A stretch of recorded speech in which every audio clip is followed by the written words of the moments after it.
नमस्कार मंडळी, सकाळी 7:15 वाजलेत आणि ही आहे तुमची अमोक चॅनल न्यूज अपडेट. हा व्हिडिओ बघा. हो, हा व्हिडिओ आहे सतीश उर्फ खोक्या भोसले यांचा. बीडचे बीजेपी आमदार सुरेश धस यांची अगदी जीवलग. आणि ह्या सतीशला वाटतं सुरेश धस तर चक्क चीफ मिनिस्टर मटेरियल. म्हणजे जरा तोडूनच बोलायचं तर आत्मविश्वासाचं लेवल पहा. हा सतीश उर्फ खोक्या एकदम जेंटलमॅन. गावात लोक म्हणतात पुत्र हवा तो असा सतीश सारखा. आणि हो, काही छोटेखानी हॉबीज देखील आहेत त्याच्या. शेतकऱ्याला मारहाण करणे, 2 खुन्याचे प्रयत्नाचे गुन्हे, वनजमिनीवर बेकायदेशीर बांधकाम करणे आणि वन्य प्राण्यांची शिकारही.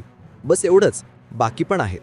बीडचे नवे कलेक्टर म्हणाले हे सगळं चालणार नाही, MPDA लावा. आणि मग 30 जूनपासून सतीश थेट जेलमध्ये. गावात लोक म्हणाले एवढ्या जेंटलमॅनवर MPDA, बाप रे, अन्याय. पण आता काय, निवडणुका दारी येऊन थांबल्यात आणि जादू झाली.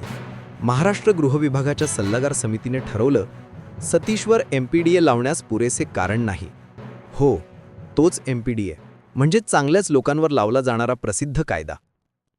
कलेक्टरचा आदेश, पोलिसांचा प्रस्ताव, सगळं ठोकळे बंद. पण गृहविभाग म्हणालं इतर कुठे हवा नसेल तर सोडा. आणि गावात चर्चा सुरू.